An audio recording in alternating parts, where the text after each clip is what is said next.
Blow, blow, thou winter wind.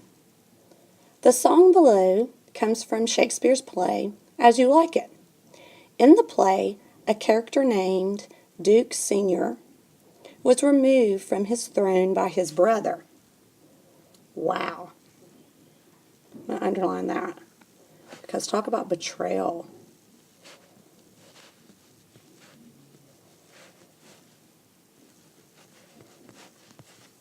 Betrayal.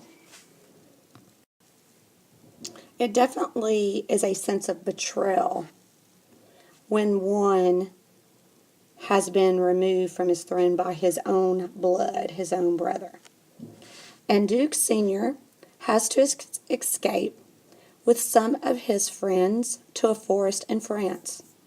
Needing entertainment, Duke Senior commands his servant Amends to perform a song. Read Amends' song carefully and answer the questions that follow. So we kind of have an idea of the fact of the setting, what's going on here. They're in the forest. He's been this king that's been removed from power from his brother. So he's been in this loving friendship with his brother, and then he has been betrayed by his brother. So that somewhat sets the tone for this song. And it's written in prose, so we're going to look at it from a poem point of view. Blow, blow, thou winter wind. Thou art not so unkind as man's ingratitude. Thy tooth is not so keen because thou art not seen, although thy breath be rude. Okay, if we look, winter wind has alliteration. Thy breath be rude. Are they talking about the brother? Are they talking about the king? No, they're talking about the winter wind. So we have personification.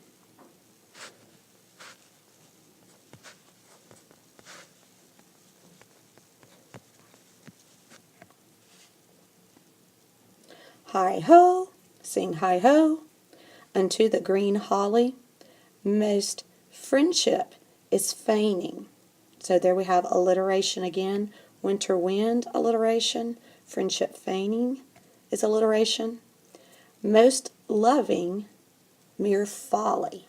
Okay? So you got to know folly is somewhat comical, somewhat something that can be made fun of. If you're in a folly, then you're not at your best and something to be laughed. So what he's saying that most friendship is something to laugh about. And we'll go a little bit deeper into that. Then hi-ho, the holly, this life is most jolly. So you think the people in the forest really feel that life is most jolly? Let's think about that. Freeze, freeze, thou bitter sky, that dost not bite so nigh. Also benefits forgot, though thou the waters warp. Again, we have alliteration. Thy sting is not so sharp, as friend remembered not. Hi-ho, sing, hi-ho, unto the green holly.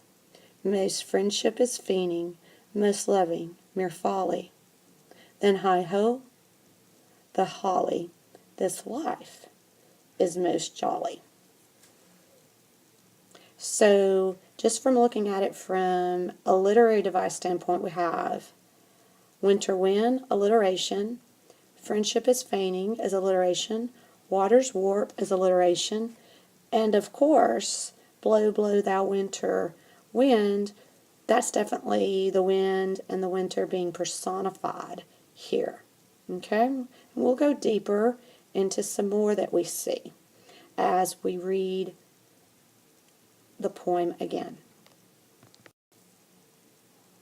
Most of the time when we do a close read, I like to look at unfamiliar words. I chose to look at the literary devices first because I knew that they would be the first things you would notice right away. So let's look at this poem again on a second read, and let's look at the vocabulary that may be what we call archaic. You may say, Mrs. Lee, what does archaic mean?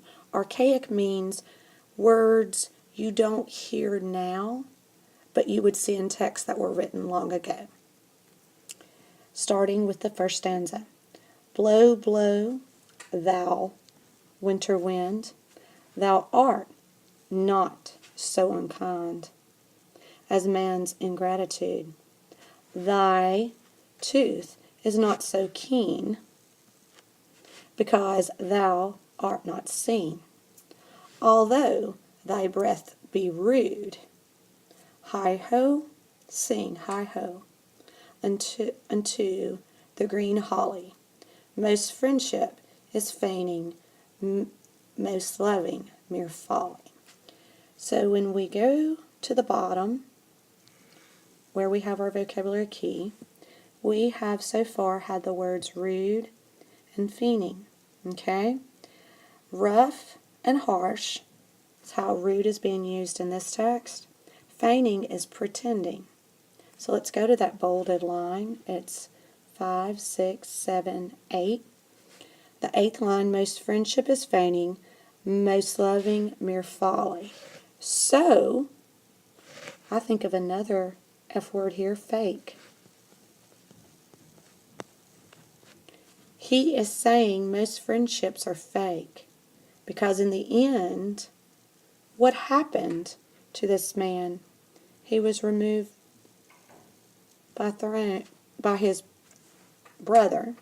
He was removed from his throne by his brother. So it didn't matter what love or what friendship the two of them possessed.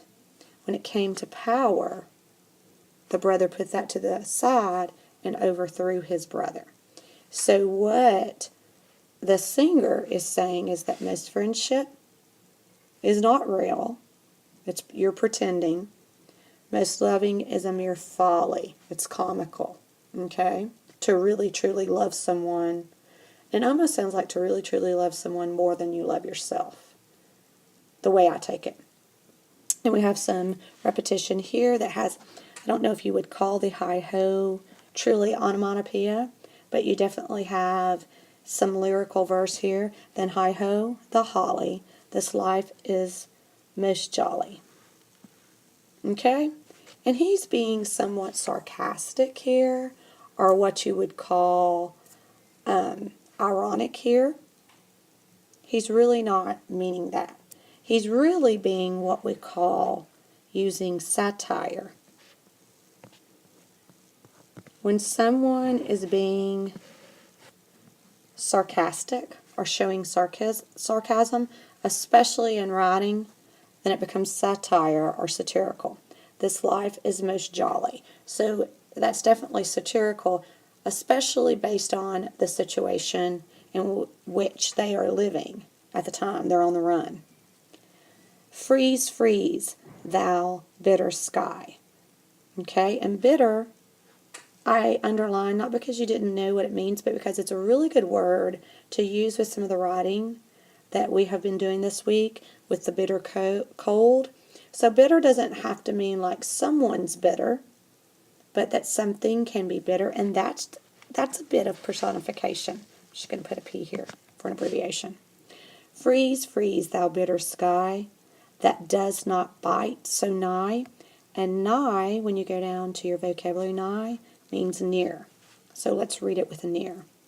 Freeze, freeze, thou bitter sky, that does not bite so near. Okay? So nigh would be another archaic word. As benefits, forgot.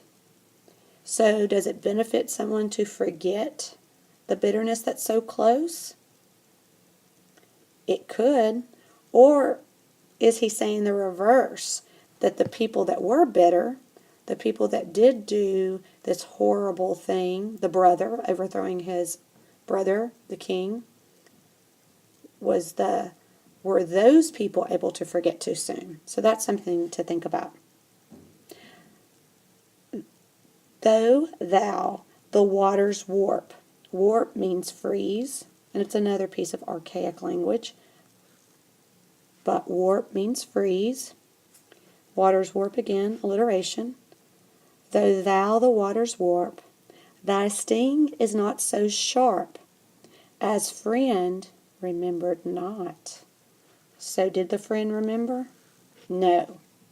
So that goes back to most friendship is feigning, most loving mere folly.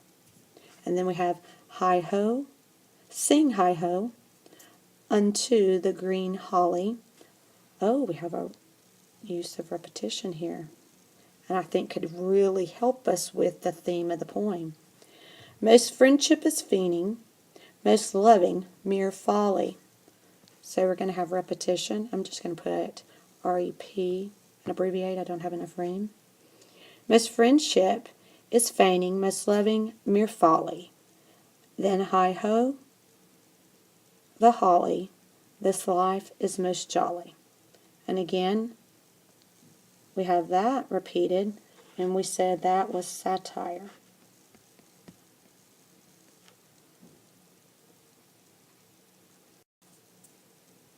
On this third read, I'm not going to talk too much throughout this third read, but what I want you to do is think about the word friendship.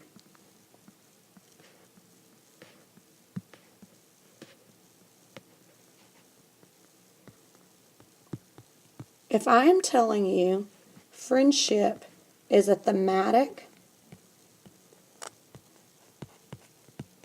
idea, when you read this poem, think about friendship as a thematic idea, and what is this prose, what is this song or poem, what is this prose telling us as readers about friendship? Blow, blow, thou winter wind, thou art not so unkind as man's ingratitude. Thy tooth is not so keen, because thou art not seen, although thy breath be rude. Hi-ho, sing hi-ho, unto the green holly. Most friendship is feigning, most loving mere folly. Then hi-ho, the holly, this life is most jolly. Freeze, freeze, thou bitter sky, that does not bite so nigh, as benefits forget. Though thou the waters warp, thy sting is not so sharp, as friend remembered not. Hi-ho, sing hi-ho, unto the green holly. Most friendship is feigning, most loving mere folly. Then hi-ho, the holly, this life is most jolly.